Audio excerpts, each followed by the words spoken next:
Hey guys, me and Team here. Welcome to a Starcraft 2 match. I will be the red Zerg. My opponent will be Kamikaze, the blue Protoss.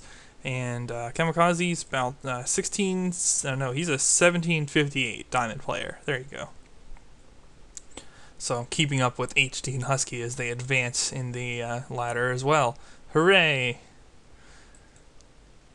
And going back to more stubborn one-base Zerg play. So we'll see how that goes. I'm doing my 13 pull and gas approach that I've been doing lately, instead of 14 pull, just a little bit faster. And wow, this guy went very early gateway. I guess he was prepping for a 6 pull. If you go 10 gate, which is what the Protoss did, there's pretty much no doubt that if they scout 6 pull, they'll be able to stop it. He's using up his probe's time to try to block a fast expand that just isn't coming at all. He's like, where's the drone? No drone's coming. Where's the Zerg fast expand? And yeah, I set a kind of a well, not really a square, and I got blocked by the cyber core, so I have to reorder it. But this does a little bit better against the workers because they really have to chase you well. Like some of these turns it doesn't even get a hit in. Some of them it does, but then I heal back health because I'm using Zerg and I have a drone. So really annoying. I love being really annoying. Oh, by the way, I like Black Ops a lot, and one of my favorite strategies, and as soon as I get a capture card, I will be bringing some Madden and some Call of Duty games to my channel as well. But one of my favorite things in Black Ops, because it also really pisses people off, but it's very effective and it helps the team a lot, is a rushing class, marathon, lightweight, steady aim with rapid fire submachine gun and just hip fire spray people. Pretty much any time they round the corner on that, they're screwed unless they have like a shotgun of their own out. Like you can't really aim down sights in close quarters against submachine gun spray. Most of the time, it's not going to work. Anyway, he gets a stalker out to kill off my drone scout, and notice that as soon as my queen was done, I instantly hit lair tech, got a couple lings to block the scout, so this is something I've shown before, and I hit lair and spire right away. One of my favorite things to do against Protoss. If they do not get Phoenix, then it's really difficult for them to handle this. So he didn't get Phoenix, he is going 4 gate, very typical Protoss play, nothing wrong with it.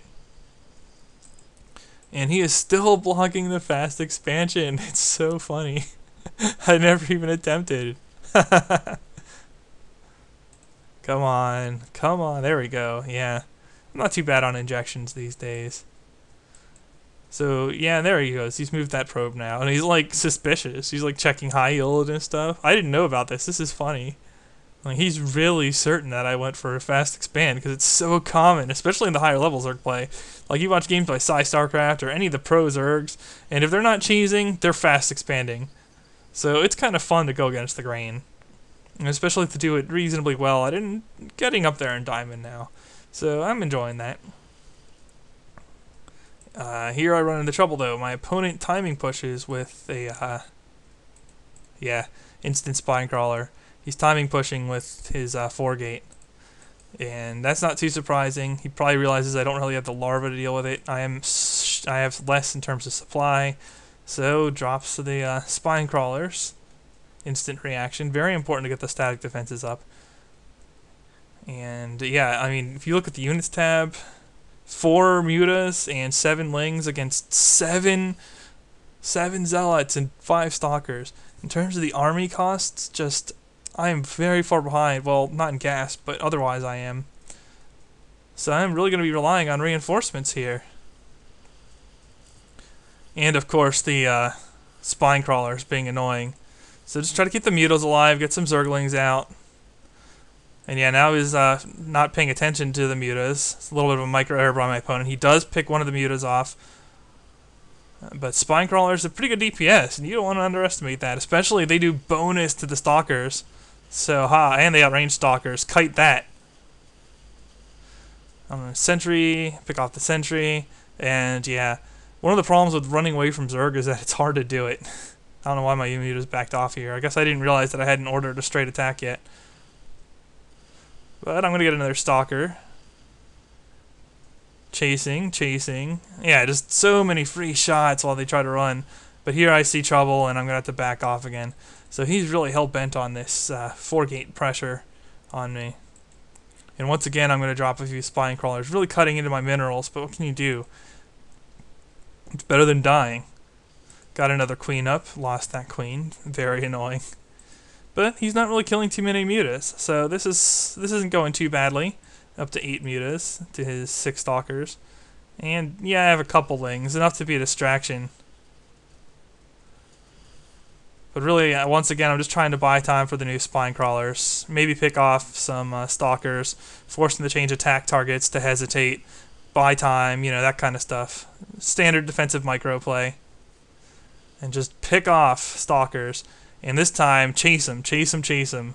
More free hits. And then I see that's kind of when I noticed that he was proxy pyloned. And I was like, ah, crap. And he killed my queen again. So frustrating. But he's losing more than he's managing to kill for the most part. And I'm once again up to 8 mutas, these 5 stalkers. Once again, good overlord placement. He cannot see my overlord. But I can see him very easily. So I'm getting used to the expo overlord placement.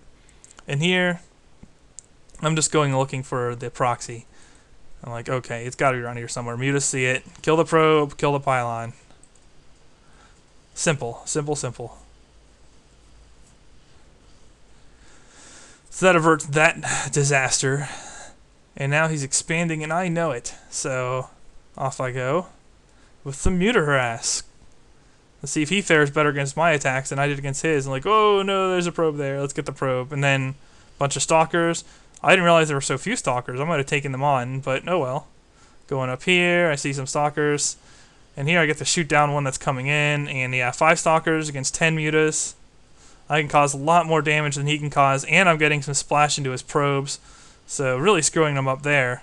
Another stalker that's building gets killed. So nicely done.